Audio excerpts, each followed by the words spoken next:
U.S. History, Manifest Destiny Timeline.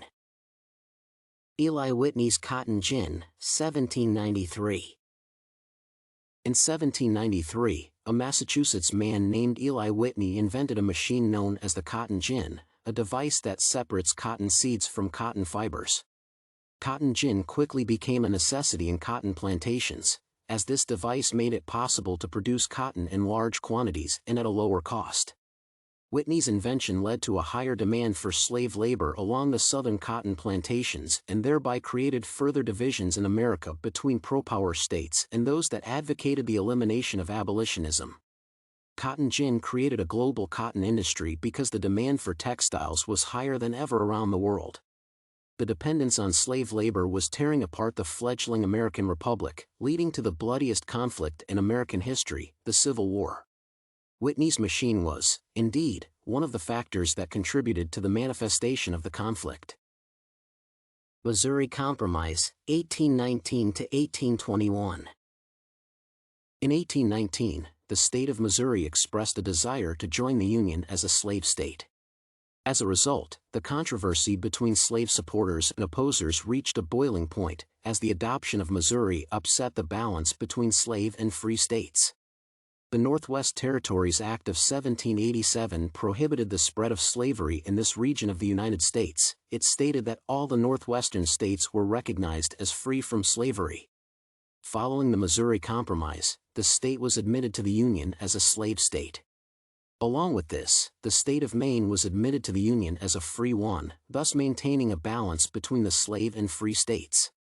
It was decided that free states would be established north of 36 degrees 30 minutes parallel. Still, the establishment of a geographic boundary, as Jefferson put it, only delayed the looming conflict between adherents and opponents of slavery. Monroe Doctrine, December 2, 1823. The Monroe Doctrine is a declaration of U.S. foreign policy principles proclaimed by President James Monroe in his annual message to Congress. Originally, President Monroe called for the prevention of pressure from European powers on the young states of the West. However, Monroe's anti-colonial appeal was quickly transformed into a doctrine justifying U.S. interference in the internal affairs of sovereign Latin American countries. In the 20th century, the Monroe Doctrine became one of the symbols of American neocolonialism. Over time, the Monroe Doctrine only led to deepening mistrust and hostility towards the United States. Latin American countries became increasingly convinced that they had far more reason to fear U.S. intervention than any European power, which was especially evident during the 1928 Pan-American Conference. Jacksonian Democracy, 1825 to 1849.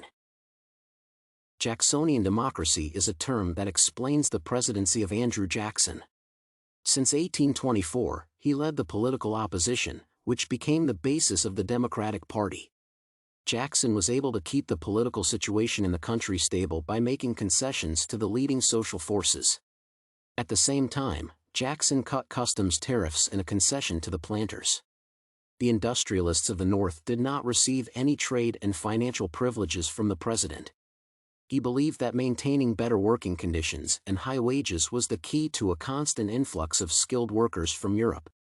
At the same time, the president banned strikes and trade unions, believing that all workers' demands could be presented at the polling stations. Since coming to power, Jackson pursued a policy of strengthening the state, transforming the United States into an economically developed country, and resolving the question of the existence of slavery. Mexican-American War, 1846 to 1848. Relations between the United States and Mexico escalated in the 1820s when the campaign of populating Texas with Southern American immigrants was launched, despite Texas being Mexican territory. It was as a result of this war, as well as the capture of Oregon from England in 1846, that the United States became a large continental state. The war caused an unprecedented exacerbation of internal contradictions on the issue of slavery. Corbett et al. Claim that American settlers immigrated to Texas to create a new American slave state.